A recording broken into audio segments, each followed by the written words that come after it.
Technology जीवन है और इतिहास की तरफ नजर करें तो पता है, इतिहास गवाह है, जिन जिन देशों ने टेक्नोलॉजी में महारत हासिल की, वो देश विकास की ऊंचाइयों को पार कर गए, शिखर पर पहुंच गए। आर्थिक शक्ति नए पैमाने पर पहुंची।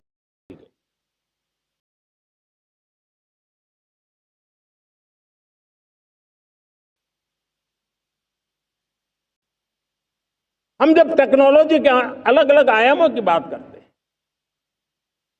तो मैं आपका ध्यान आकर्षित करता हूं सेमीकंडक्टर्स पे। उदाहरण के तौर पे बताता हूं, मैं यहां लाल किले से किसी सरकार की आलोचना करने के लिए खड़ा नहीं हुआ और नहीं मैं करना चाहता, लेकिन देश की युवा पीढ़ी को जानकारी होना भी उतना जरूरी है। हमारे देश में 50-60 साल पहले सेमीकंडक्टर को लेकर के फाइलें शुरू हुई। 50-60 साल पहले फैक्ट्री का विचार चालू हुआ। आप मेरे नौजवानों जानकर के हैरान हो जाएंगे, आज सेमीकंडक्टर जो पूरी दुनिया की एक ताकत बन गया है, 50-60 साल पहले वो विचार, वो फाइलें अटक गई, लटक गई, अटक गई। सेमीकंडक्टर के विचार की ही भ्रूण हत्या हो गई। 50-60 साल गवा दी। हमारे बाद कई देश सेमीकंडक्टर में आज महारत हासिल करके दुनिया में अपनी ताकत को प्रस्थापित कर रहे हैं। साथियों, आज हमने उस बोझ से मुक्त होकर के मिशन मोड में सेमीकंडक्टर के काम को आगे बढ़ाया है। 6 अलग अलग सेमीकंडक्टर के यूनिट्स जमीन पर उतर रहे हैं। 4 नए यूनिट्स को हमने ऑलरेडी हरी झंडी दिखा दी है, ग्रीन सिग्नल दे दिया है। और देशवासियों और मेरे खास करके नौजवानों और विश्व भर में भारत की टेक्नोलॉजी की ताकत को समझने वाले लोगों को भी कहना चाहूंगा, इसी वर्ष के अंत तक मेड इन इंडिया, भारत की बनी हुई, भारत में बनी हुई, भारत के लोगों द्वारा बनी हुई मेड इन इंडिया चिप्स बाजार में आ जाएगी।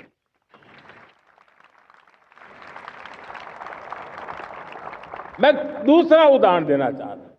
अब ऊर्जा के क्षेत्र में हम सब जानते हैं कि हम एनर्जी के लिए बहुत सारे देशों पर डिपेंडेंट है। पेट्रोल हो, डीजल हो, गैस हो, लाखों करोड़ रुपए हमें खर्च करके लाना पड़ता है। हमें इस संकट से देश को आत्मनिर्भर बनाना, ऊर्जा में आत्मनिर्भर बनाना बहुत जरूरी है। हमने बीड़ा उठाया और आज 11 वर्ष में सोलर एनर्जी 30 गुना बढ़ चुकी है। हम नए नए डैम बना रहे हैं ताकि हाइड्रो का विस्तार हो और हमें क्लीन एनर्जी की उपलब्ध हो। भारत मिशन ग्रीन हाइड्रोजन लेकर के आज हजारों करोड़ रुपए इन्वेस्ट कर रहा है। भविष्य की ऊर्जा को ध्यान में रख करके, ऊर्जा के क्षेत्रों को ध्यान में रख करके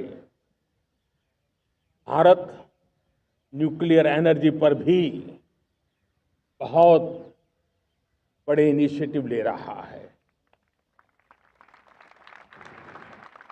न्यूक्लियर एनर्जी में 10 नए न्यूक्लियर रिएक्टर तेजी से काम कर रहे हैं।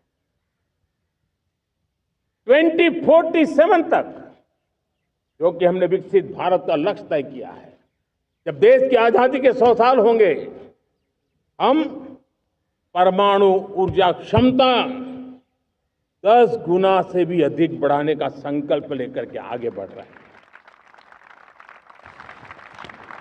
मेरे प्यारे देशवासियों, रिफॉर्म एक निरंतर प्रक्रिया है। समयानुकूल परिस्थिति के अनुसार रिफॉर्म करते जाना होता है। हम न्यूक्लियर एनर्जी के क्षेत्र में बहुत बड़े रिफॉर्म लेकर के आए। अब हमने प्राइवेट सेक्टर के लिए भी परमाणु ऊर्जा को उसके द्वार खोल दिए हैं। हम शक्ति को जोड़ना चाहते। मेरे प्यारे देशवासियों, दुनिया जब आज ग्लोबल वार्मिंग को लिए चिंता करती है, तब मैं विश्व को भी बताना चाहता हूं कि भारत ने तय किया था कि हम 2030 तक क्लीन एनर्जी भारत में 50% पहुंचा देंगे। ये लक्ष्य हमारा 2030 तक था। मेरे देशवासियों का सामर्थ्य देखिए, मेरे देशवासियों की संकल्प शक्ति देखिए, मेरे देशवासियों को विकसित भारत बनाने का संकल्प को पूर्ण करने के लिए उनकी दौड़ देखिए। हमने जो लक्ष्य 2030 में तय किया था, वो 50% क्लीन एनर्जी का लक्ष्य 2025 में हमने कर लिया। 5 साल पहले हमने अचीव कर लिया, क्योंकि विश्व के प्रति भी हम उतने ही संवेदनशील हैं, प्रकृति के प्रति भी उतने ही हम जिम्मेवार लोग हैं। मेरे प्यारे देशवासियों, बजट का बहुत बड़ा हिस्सा ये पेट्रोल, डीजल, गैस, इन सबको लाने के लिए खर्च होता था। लाखों करोड़ रुपए चले जाते थे। अगर हम ऊर्जा में डिपेंडेंट न होते, तो वो धन मेरे देश के नौजवानों के भविष्य के लिए काम आता। वो धन मेरे देश के गरीबों को गरीबी के खिलाफ लड़ाई लड़ने में काम आता। वो धन मेरे देश के किसानों के कल्याण में काम आता। वो धन मेरे देश के गांव की परिस्थिति को पलटने के लिए काम आता। लेकिन हमें विदेशों को देना पड़ रहा। अब हम आत्मनिर्भर बनने की दिशा में काम कर रहे हैं। देश को विकसित बनाने के लिए हम अब समुद्र मंथन की तरफ भी जा रहे हैं। हमारे समुद्र के मंथन को आगे बढ़ाते हुए हम समुद्र के भीतर के तेल के भंडार, गैस के भंडार, उसको खोजने की दिशा में एक मिशन मोड में काम करना चाहते हैं। और इसलिए भारत ने national deep water exploration mission शुरू करने जा रहा है। ये ऊर्जा इंडिपेंडेंट बनने के लिए ये हमारी महत्वपूर्ण घोषणा है। मेरे प्यारे देशवासियों, आज पूरा विश्व क्रिटिकल मिनरल को लेकर के बहुत ही सतर्क हो गया है। उसके सामर्थ्य को लोग भली भांति समझने लगे हैं। कल तक जिस तरफ ज्यादा ध्यान नहीं था, वो आज सेंटर स्टेज पे है। हमारे लिए भी क्रिटिकल मिनरल्स में आत्मनिर्भरता बहुत अनिवार्य है। एनर्जी का सेक्टर हो, इंडस्ट्री का सेक्टर हो, रक्षा क्षेत्र हो, टेक्नोलॉजी के हर क्षेत्र हो, आज क्रिटिकल मिनरल्स की टेक्नोलॉजी के अंदर बहुत अहम भूमिका है। और इसलिए नेशनल क्रिटिकल मिशन हमने लॉन्च किया है। 1200 से अधिक स्थानों पर खोज का अभियान चल रहा है और हम क्रिटिकल मिनरल में भी आत्मनिर्भर बनने की दिशा में आगे बढ़ रहे हैं। मेरे प्यारे देशवासियों, स्पेस सेक्टर का कमाल तो हर देशवासी देख रहा, गर्व से भर जा रहा।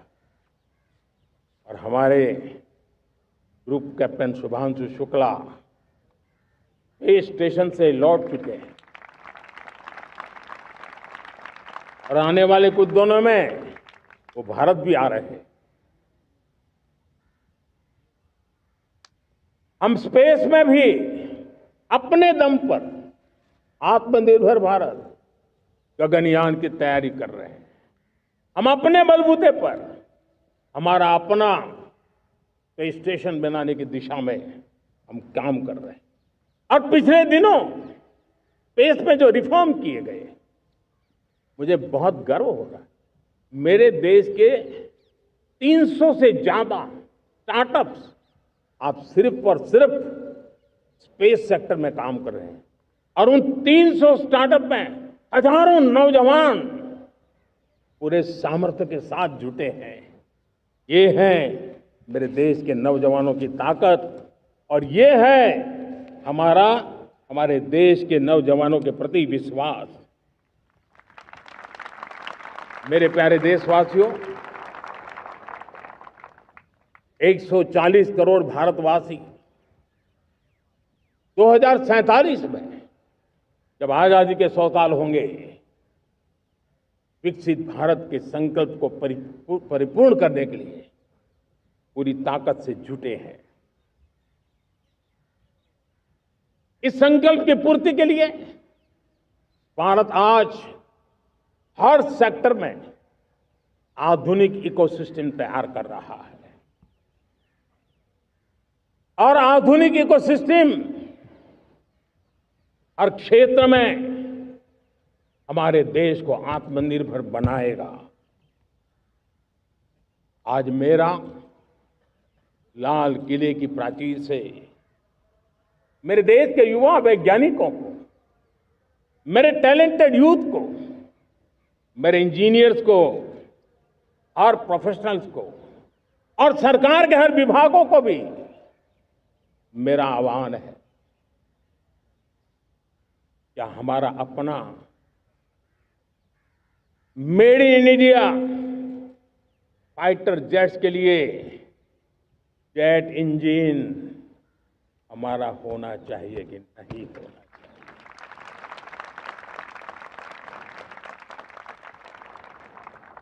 हम फार्मा ऑफ द वर्ल्ड माने जाते हैं। वैक्सीन में हम नए नए विक्रम स्थापित करते हैं, लेकिन क्या समय की मांग नहीं है? हम रिसर्च और डेवलपमेंट में और ताकत लगाएं, हमारे अपने पेटेंट हो, हमारी अपनी बनाई हुई मानव जात के कल्याण की सस्ते से सस्ती और सबसे कारगर नई नई दवाइयों की शोध हो, हर संकट में साइड इफेक्ट के बिना मानव जात के कल्याण में काम आए। बायो 3 पॉलिसी भारत सरकार ने बनाई है। मैं देश के नौजवानों को कहता हूं, आइए बायो 3 पॉलिसी का अध्ययन करके अब कदम उठाइए। देश का भाग्य बदलना है, आपका सहयोग चाहिए। डीप टेक से लेकर के आर्टिफिशियल इंटेलिजेंस तक सारी चीजें हमारी अपनी हो, इस पर हमारे ही लोगों का सामर्थ्य जुटा हुआ हो, उनकी सामर्थ्य शक्ति का विश्व को परिचय कराएं। साथियों, आज दुनिया में सोशल मीडिया का हो, बाकी प्लेटफॉर्म का हो, दुनिया के प्लेटफॉर्म पर हम काम कर रहे हैं। दुनिया ने हमने दिखा दिया है, यूपीआई का हमारा प्लेटफॉर्म आज दुनिया को अजोबा कर रहा है। हमारे में सामर्थ्य है। रियल टाइम ट्रांजैक्शन में 50% अकेला भारत यूपीआई के माध्यम से करता है। इसका मतलब की ताकत है। क्रिएटिव वर्ल्ड हो, सोशल मीडिया हो, ये जितने भी प्लेटफॉर्म्स हैं, मेरे देश के नौजवानों में चुनौती करता हूं आपको, आइए हमारे अपने प्लेटफॉर्म क्यों ना हो, हम क्यों दूसरों पर निर्भर रहे, क्यों भारत का धन बाहर जाए। और मुझे आपके सामर्थ्य पर भरोसा है। मेरे प्यारे देशवासी, जैसे ऊर्जा के क्षेत्र में हम डिपेंडेंट हैं, वैसा ही देश का दुर्भाग्य है कि फर्टिलाइजर, उसमें भी हमें दुनिया पर निर्भर रहना पड़ता है। मेरे देश के किसान भी फर्टिलाइजर का सही उपयोग कर करके धरती माता की सेवा कर सकते हैं। अनाप शनाप उपयोग से भी धरती मां को बहुत नुकसान पहुंचा रहे हैं।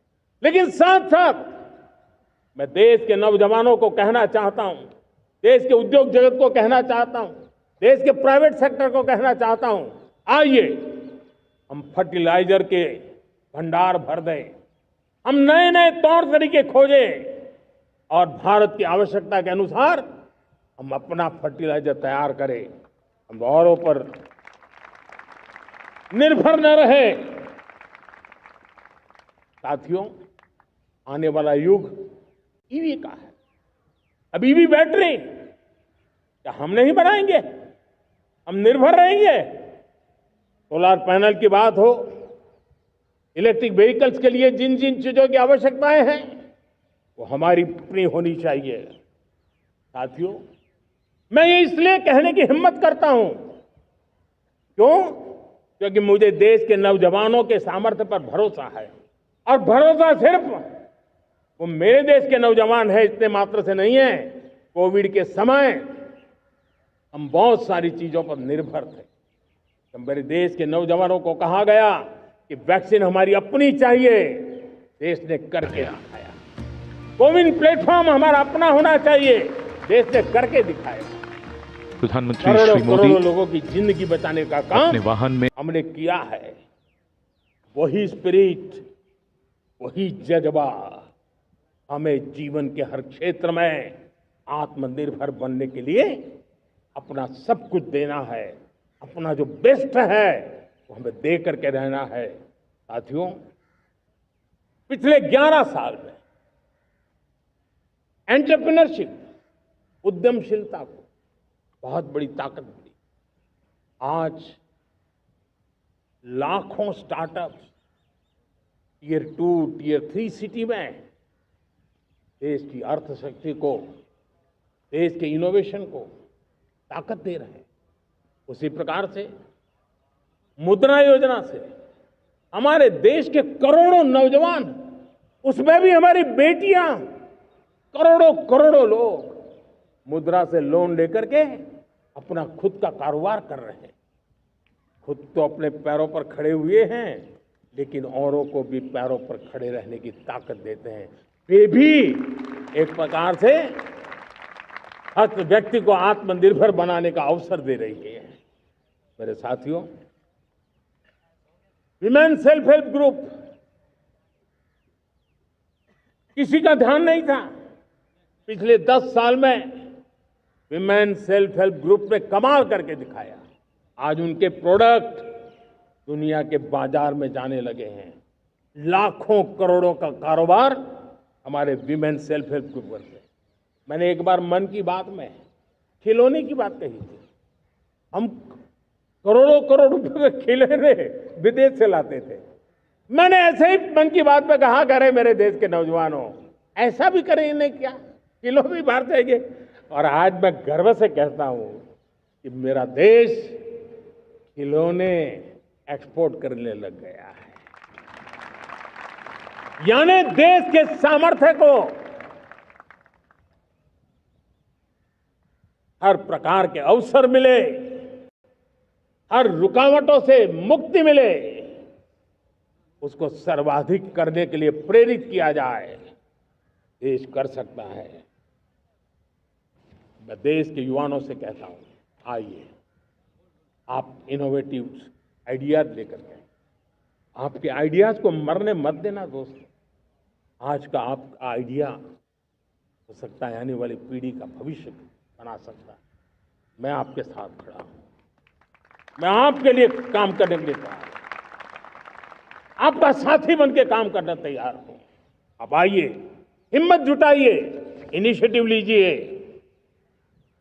जो युवा मैन्युफैक्चरिंग के बारे में सोचते हैं, आइए आगे बढ़िए। सरकार के नियमों में बदलाव करना है, मुझे बताइए। अब देश रुकना नहीं चाहता है। 2047 दूर नहीं है, एक एक पल की कीमत है और हम एक भी पल गंवाना नहीं चाहते दोस्तों।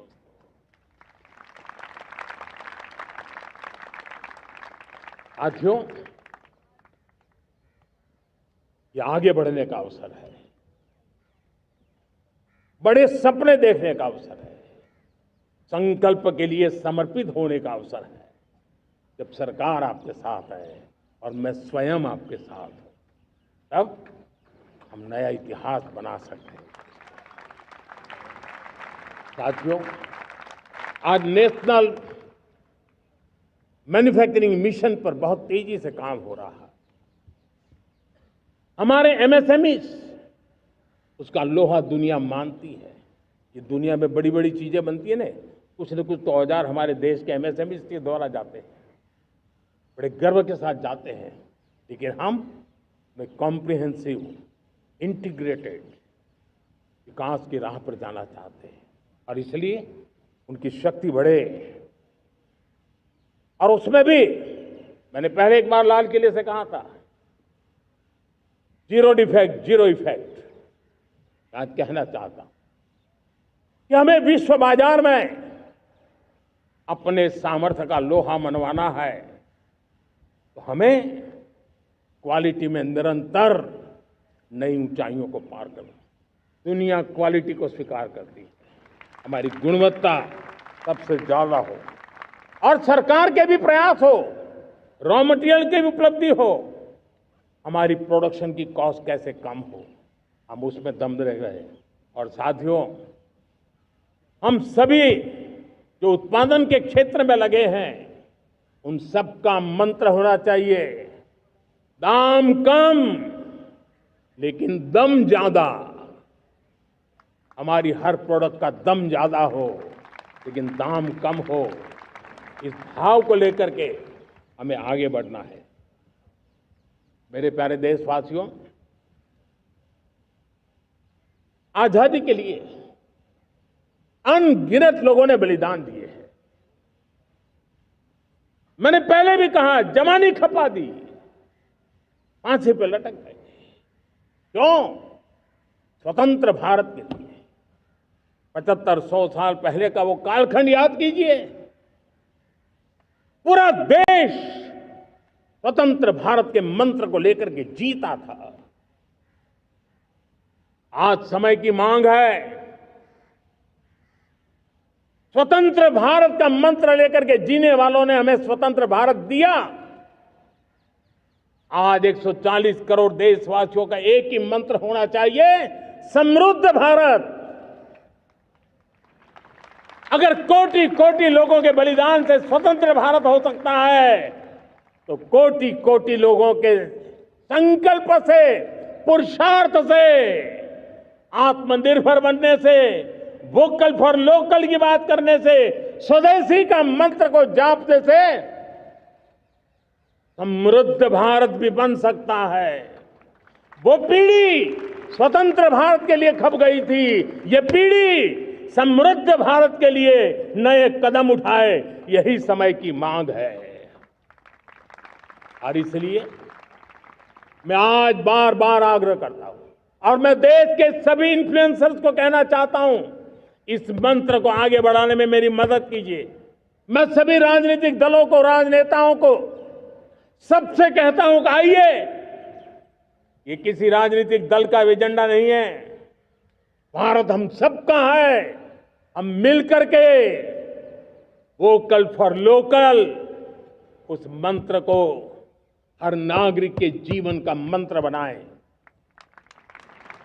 भारत में बनी हुई, भारत के नागरिकों के पसीने से बनी हुई वो चीजें जिसमें भारत की मिट्टी की महक हो और जो भारत के आत्मनिर्भर के संकल्प को ताकत देता हो, हम उसी को खरीदेंगे, हम उसी का उपयोग करेंगे, हम उस दिशा में आगे आए। यह हमारा सामूहिक संकल्प हो। देखते ही देखते हम दुनिया बदल देंगे दोस्तों। मैं आज हर छोटे मोटे व्यापारी को, दुकानदार से आग्रह करना चाहता हूं, आपकी भी जिम्मेवारी है। हम छोटे थे, हमने कभी बाजार में देखा नहीं था कि शुद्ध घी की दुकान, ऐसे ही लिखा जाता था घी की दुकान। लेकिन समय रहते लोग लिखने लगे शुद्ध घी की दुकान। मैं चाहता हूं देश में ऐसे व्यापारी आगे आए, ऐसे दुकानदार आए कि हाँ स्वदेशी माल बिकता है, वो बोर्ड लगा रहे। हम स्वदेशी का गर्व करने लगे। हम स्वदेशी मजबूरी में नहीं, मजबूती के साथ उपयोग करेंगे, मजबूती के लिए उपयोग करेंगे और जरूरत पड़ी तो औरों को मजबूर करने के लिए उपयोग करेंगे। ये हमारी ताकत होनी चाहिए, ये हमारा मंत्र होना चाहिए। मेरे प्यारे देशवासियों,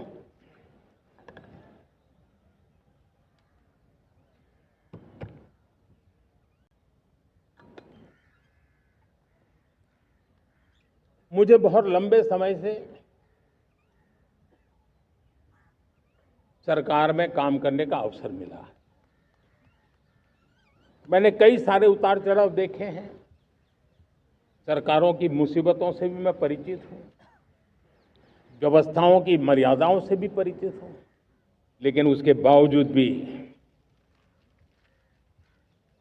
हमारी जिम्मेवारी है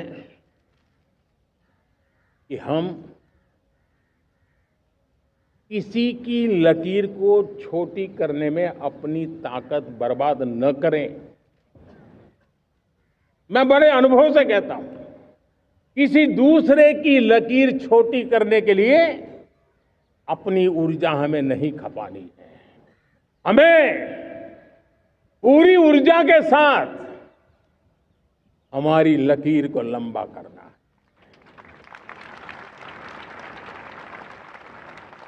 हम अगर अपनी लकीर लंबी करते हैं तो दुनिया भी हमारा लोहा मानेगी।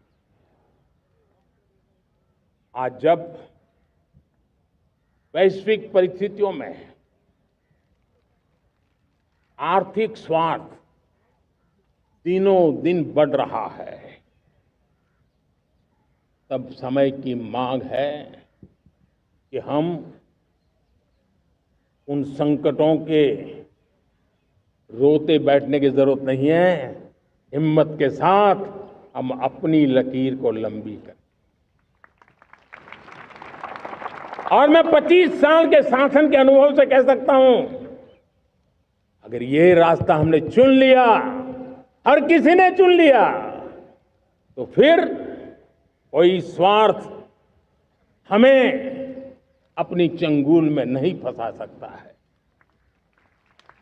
मेरे प्यारे देशवासियों, बीता दशक रिफॉर्म, परफॉर्म, ट्रांसफॉर्म कर रहा है। लेकिन अब हमें और नई ताकत से जुड़ना है। पिछले दिनों हमने कई रिफॉर्म्स किए।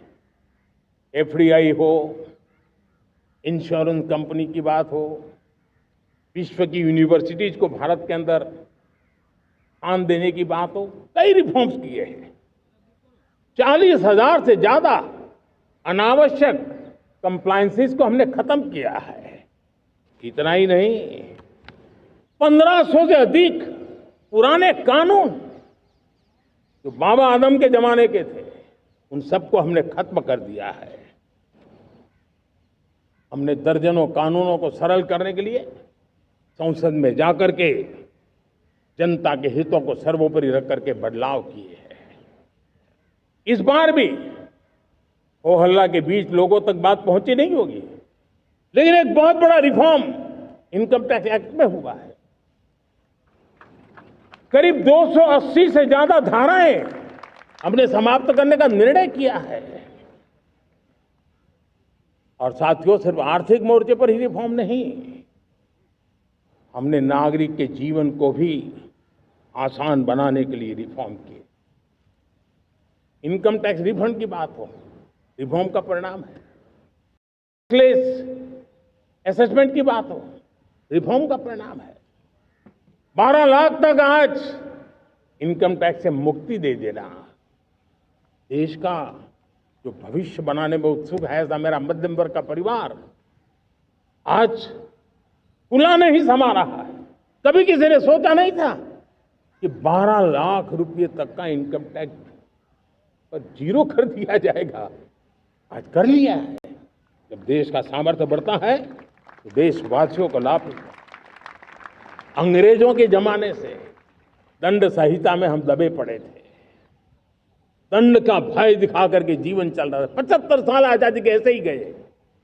हमने दंड संहिता को खत्म कर दिया, न्याय संहिता को ले आए हैं। न्याय संहिता में भारत के नागरिक के प्रति विश्वास का भाव है। भारत के नागरिक के अंदर अपनेपन का भाव है, संवेदनशीलताओं से भरा हुआ है। हमने रिफॉर्म की यात्रा को तेज करने के लिए बीड़ा उठाया। हम बहुत तेजी से आगे बढ़ना चाहते हैं।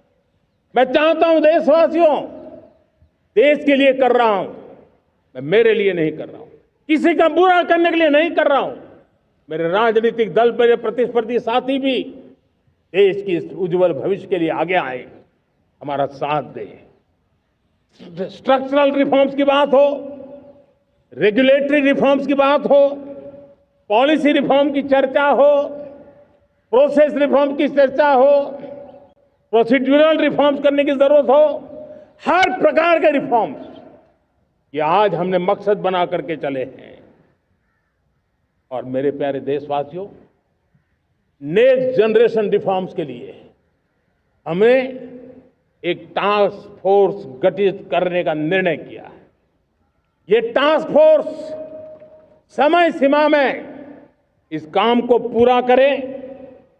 वर्तमान नियम, कानून, नीतियां, रीतियां 21वीं सदी के अनुकूल, वैश्विक वातावरण में अनुकूल और भारत को 2047 में विकसित राष्ट्र बनाने के संदर्भ में नए सिरे से तैयार हो और उसका समय सीमा में अपना कार्य पूरा करने के लिए इस टास्क फोर्स की रचना की है। साथियों, ये रिफॉर्म के कारण जो नए लोग अपना भविष्य बनाने चाहते हैं उनको तो हिम्मत मिलेगी।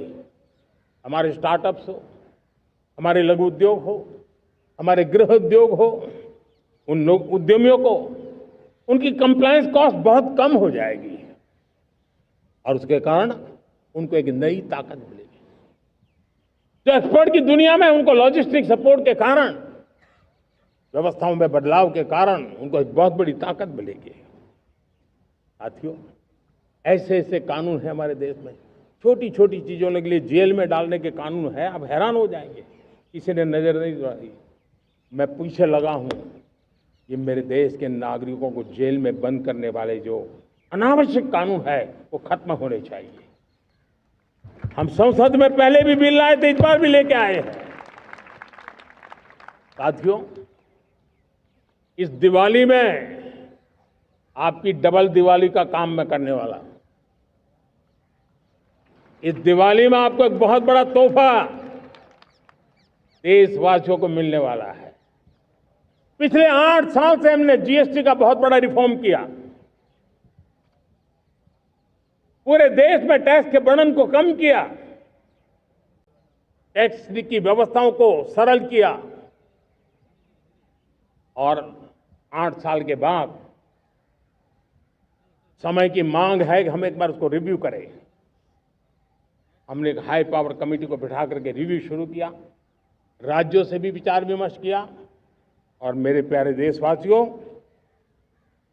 नेक्स्ट जनरेशन जीएसटी रिफॉर्म्स लेकर के आ रहे हैं। ये दिवाली के अंदर आपके लिए तोहफा बन जाएंगे। सामान्य मानवीय की जरूरतों के टैक्स भारी मात्रा में कम कर दिए जाएंगे। बहुत बड़ी सुविधा बढ़ेगी।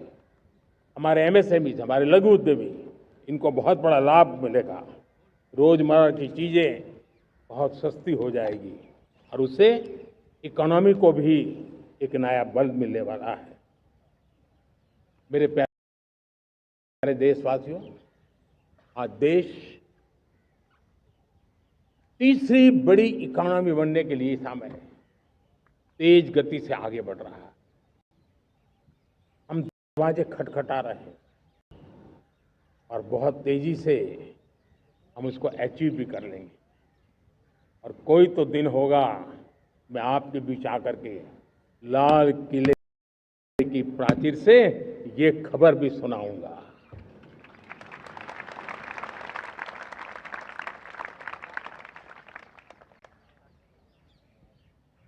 आज भारत की अर्थव्यवस्था और आर्थिक स्थिति को लेकर पूरी दुनिया आश्वस्त है।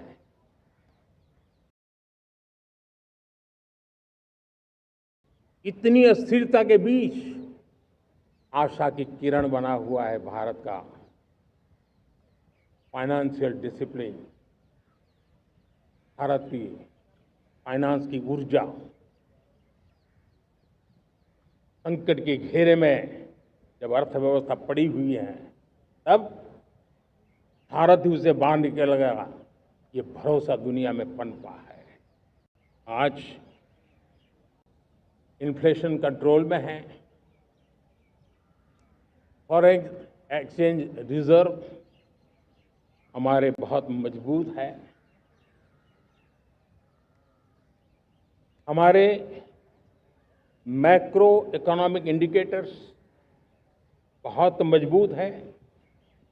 ग्लोबल रेटिंग एजेंसी भी लगातार भारत की सराहना करती हैं, भारत की अर्थव्यवस्था पर ज़्यादा से ज़्यादा विश्वास व्यक्त कर रही है। ये बढ़ती हुई अर्थव्यवस्था का लाभ मेरे देश के गरीबों को मिले, मेरे देश के किसानों को मिले, मेरे देश की नारी शक्ति को मिले, मेरे देश नए नए सेक्टर्स में हमारे नौजवानों के लिए अवसर बन रहे हैं।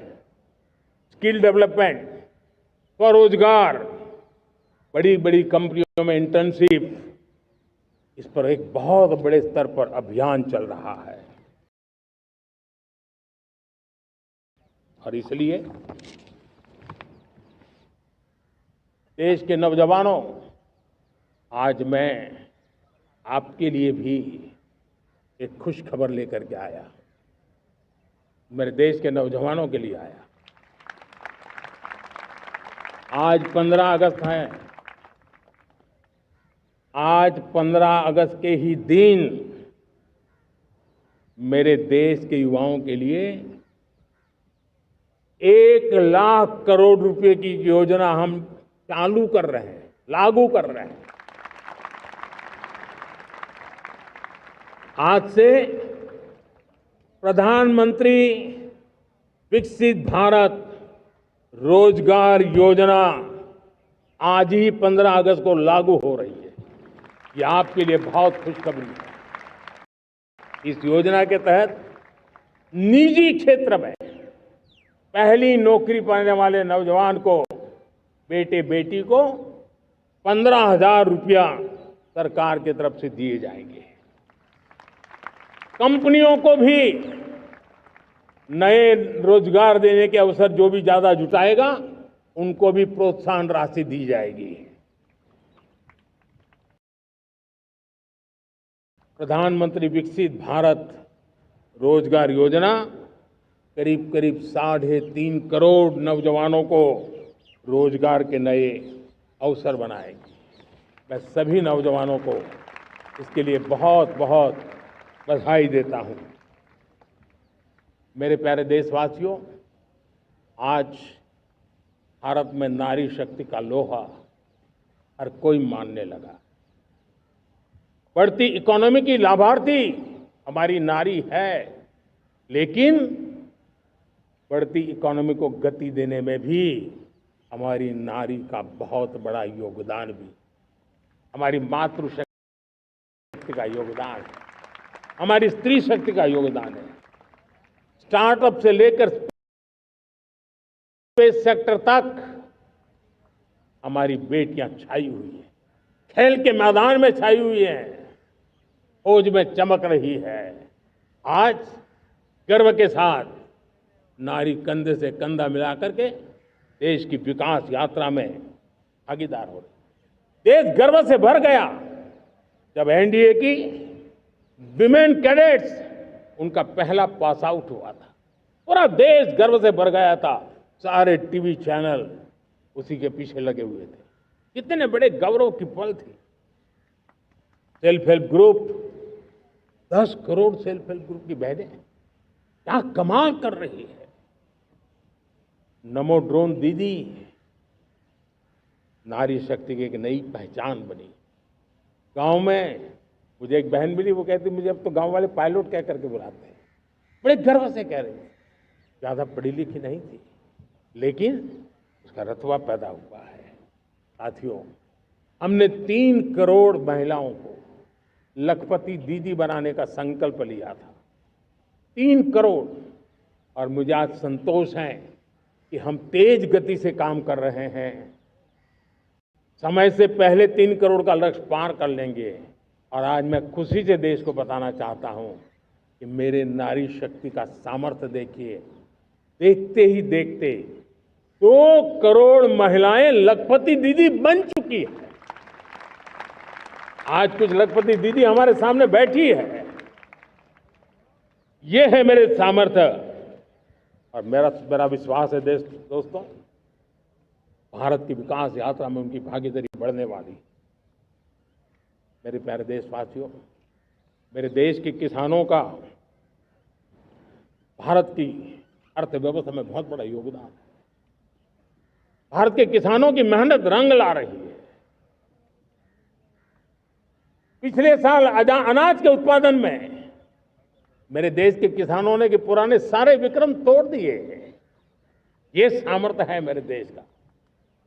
उतनी ही जमीन, लेकिन व्यवस्थाएं बदली, पानी पहुंचने लगा, अच्छे सीड्स मिलने लगे, किसानों को अच्छी सुविधाएं मिलने लगी, तो वो अपना सामर्थ्य देश के लिए बढ़ा रहा है।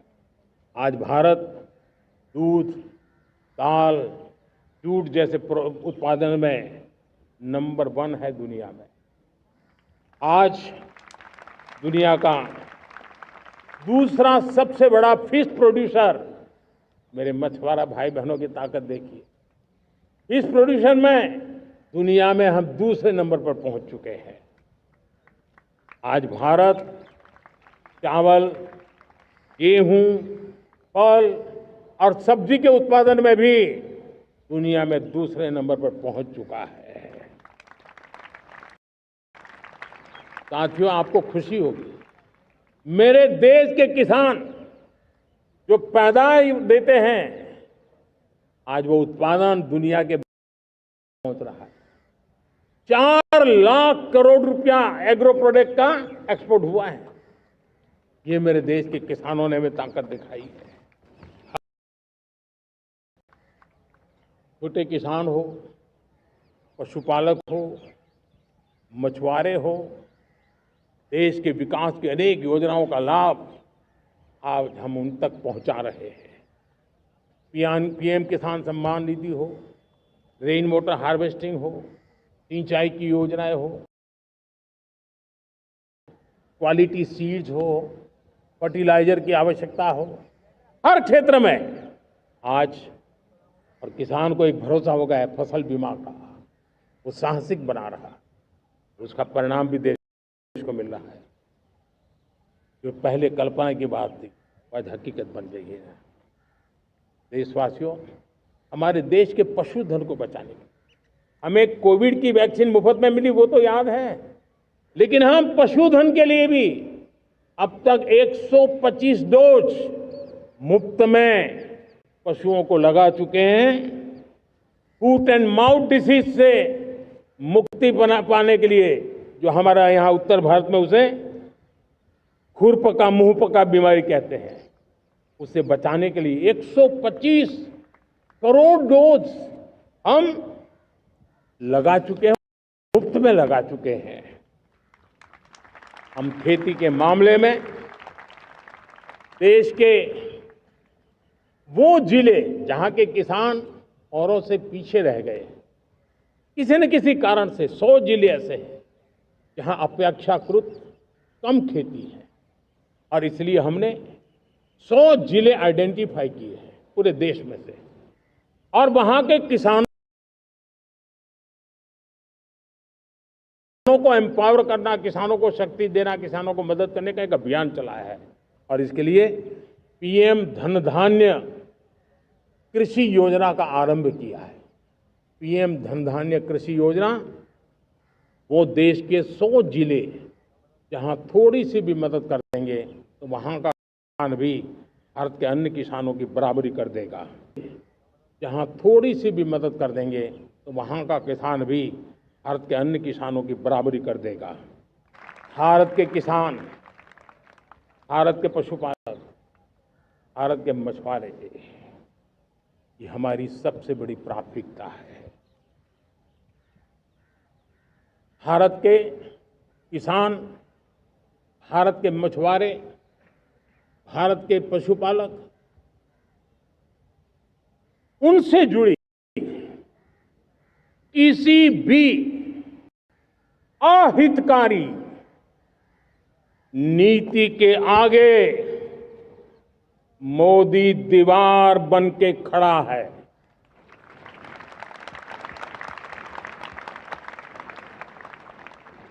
भारत अपने किसानों, अपने पशुपालकों, अपने मछुआरों के संबंध में कभी भी कोई समझौता नहीं स्वीकार करेगा।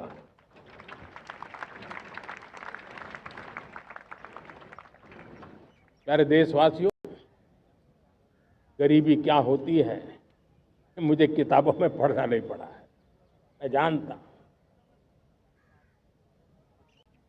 सरकार में भी रहा हूं और इसलिए मेरी कोशिश रही है कि सरकार फाइलों में नहीं होनी चाहिए। सरकार देश के नागरिकों की लाइफ में होनी चाहिए।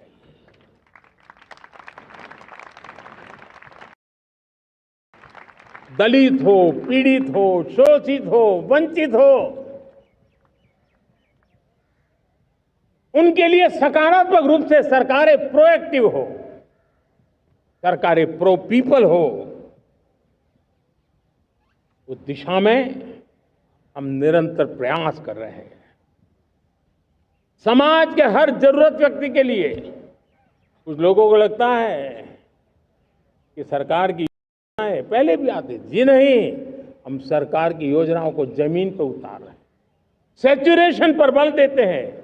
और सामाजिक न्याय का अगर कोई सच्चा एजुकेशन है तो सैचुरेशन में है, जिसमें कोई हकदार छूटे नहीं, हकदार के घर तक सरकार जाए और उसे अपना हक की चीजें मिले, उसके लिए हम काम कर रहे हैं।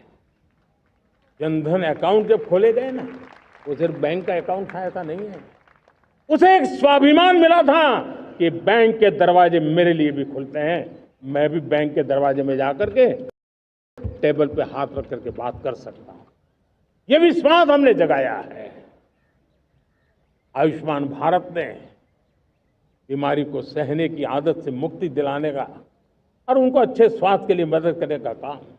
और जब हम वरिष्ठ नागरिकों को 5 लाख रुपए से ज्यादा मदद कर करके उनके आरोग्य की चिंता करते हैं, आज पीएम आवास 4 करोड़ गरीबों को घर मिलना मतलब जिंदगी के नए सपने वहां सजते हैं। वो सिर्फ 4 दीवारें नहीं है दोस्तों। रेहड़ी पटरी वालों के लिए पीएम स्वनिधि योजना, जो कभी ब्याज के चक्कर में फंसा रहता था, आज पीएम स्वनिधि से रेहड़ी पटरी वाला भी, और आपने देखा वो यूपीआई से पैसे लेता है, यूपीआई से पैसे देता है। ये बदलाव आखिरी व्यक्ति तक चिंता, लोगों की लाइफ में सरकार होनी चाहिए। उसी के कारण ये जमीन से जुड़ी योजनाएं बनती हैं और जमीन से जुड़ी योजनाएं जमीन पर उतरती हैं और जमीन से उतरी हुई योजनाएं जीवन में बदलाव लाने का एक सशक्त माध्यम बन जाती है। एक समय था, गरीब हो, पीड़ित हो, आदिवासी हो, वंचित हो, दिव्यांग हो, हमारी विधवा माताएं बहनें हो, अपने हक के लिए दर दर भटकते रहते थे। सरकारी दफ्तरों में चक्कर लगाते लगाते जिंदगी पूरी हो जाती। आज सरकार आपके दरवाजे पर आती है, सैचुरेशन के अप्रोच को लेकर आती है, करोड़ों लाभार्थियों को सरकारी योजनाओं का लाभ मिल रहा है। डायरेक्ट बेनिफिट ट्रांसफर एक बहुत बड़ा क्रांतिकारी काम हुआ है। साथियों, गरीबी हटाओ के नारे देश ने बहुत सुने हैं, लाल किले से भी सुने, और देश सुन सुन करके थक गया था और देश ने मान लिया था कि गरीबी हट नहीं सकती है। लेकिन जब हम योजनाओं को गरीब के घर तक ले जाते हैं, विश्वास को गरीब के मन में हम पैदा करते हैं, तब मेरे देश के 25 करोड़ गरीब गरीबी को परास्त कर करके, गरीबी से बाहर निकल करके एक नया इतिहास बनाते हैं। आज 10 करोड़ गरीब और 10 वर्ष में 25 करोड़ से ज्यादा गरीब गरीबी को परास्त कर करके गरीबी से बाहर निकले हैं और एक न्यू मिडिल क्लास तैयार हुआ है। मेरे साथियों, ये न्यू मिडिल क्लास और मिडिल क्लास एक ऐसी जुगलबंदी है जिसमें एस्पिरेशन भी है, एफर्ट भी है। वो देश को आगे बढ़ाने के लिए बहुत बड़ा सामर्थ्य बनने वाली है। मेरे प्यारे देशवासियों, बहुत ही निकट भविष्य में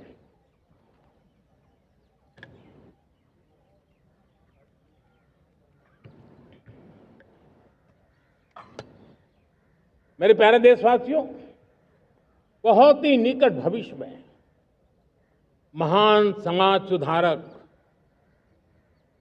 महात्मा ज्योतिबा फुले जी की 200वीं जयंती आ रही है। पिछड़े को प्राथमिकता, पिछड़े को प्राथमिकता देते हुए हम परिवर्तन की ऊंचाइयों को प्राप्त करना चाहते हैं। हम इसके लिए परिश्रम की पराकाष्ठा करना चाहते हैं।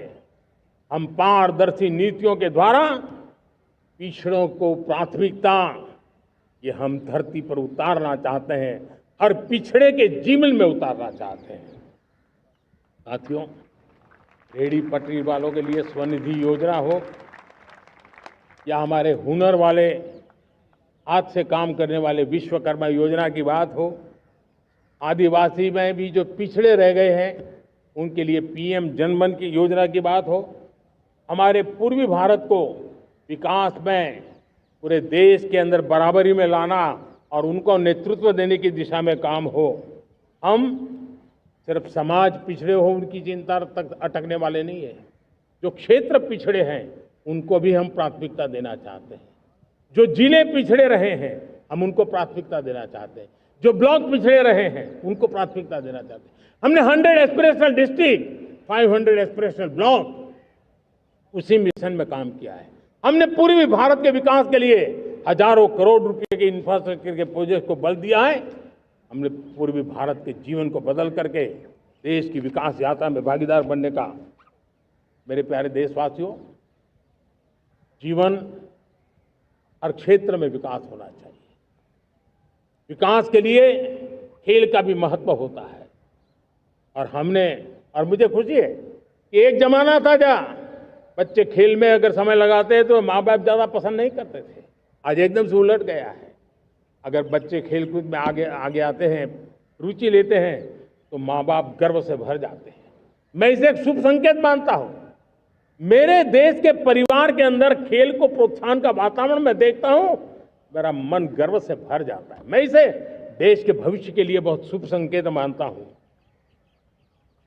और साथियों, इस खेल को बढ़ावा देने के लिए हमने नेशनल स्पोर्ट्स पॉलिसी, कई दशकों के बाद हम देश में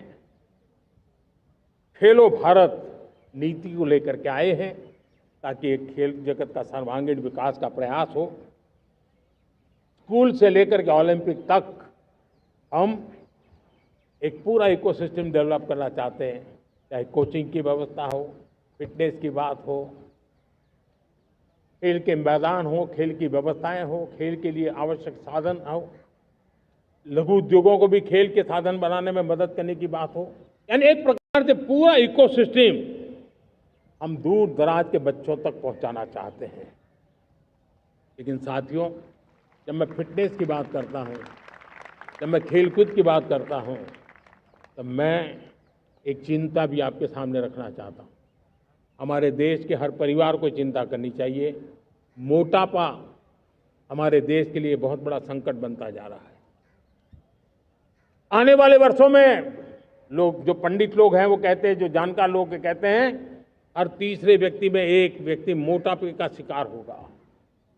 हमें मोटापे से बचना है, ओबेसिटी से बचना है, और इसलिए मैंने बाकी सब करना पड़ेगा, लेकिन एक छोटा सा सुझाव दिया था कि परिवार तय करे कि जब खाने का तेल घर में आएगा 10% कम ही आएगा और 10% कम ही उपयोग करेंगे, और हम ओबेसिटी के खिलाफ लड़ाई को जीतने की दिशा में हम अपना योगदान देंगे।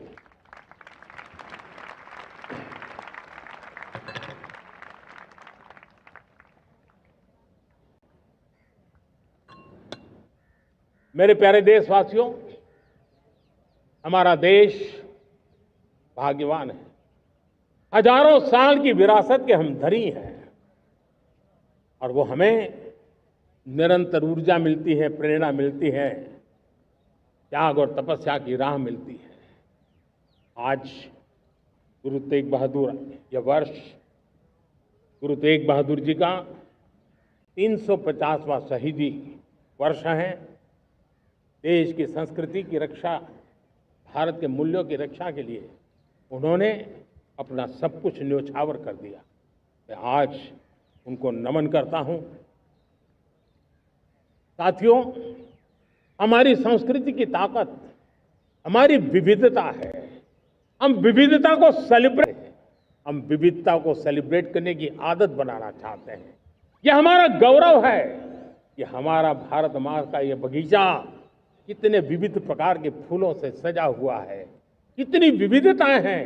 ये विविधता हमारे लिए एक बहुत बड़ा, हमारी विरासत है, बहुत बड़ा गौरव है।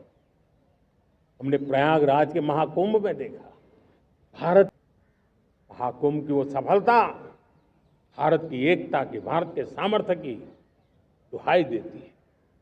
साथियों, हमारा देश भाषाओं की विविधता से बहुत ही भरा हुआ है, पुलकित है, और इसीलिए हमने मराठी, असमिया, बांग्ला, पाली, प्राकृत को क्लासिकल लैंग्वेज का दर्जा दिया है।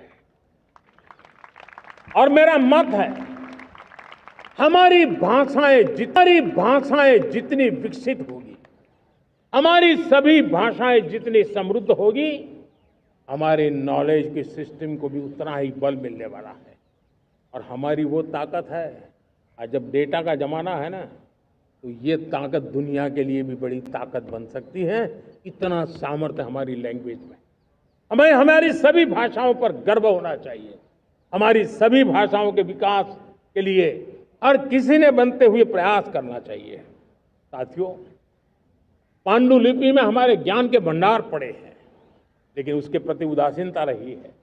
इस बार हमने ज्ञान भारतम योजना के तहत देश भर में जहां भी हस्तलिखित ग्रंथ है, जहां पांडुलिपियां हैं, सदियों पुराने जो दस्तावेज हैं, उनको खोज करके आज की टेक्नोलॉजी का उपयोग करते हुए उस ज्ञान की समृद्धि को आने वाली पीढ़ियों के लिए काम आए, उस दिशा में काम कर रहे हैं। मेरे प्यारे देशवासियों, हमारा स्पष्ट मत है, यह देश सिर्फ सरकारें नहीं बनाती है, ये देश राज सत्ता पर विराजमान लोग ही नहीं बनाते हैं। ये देश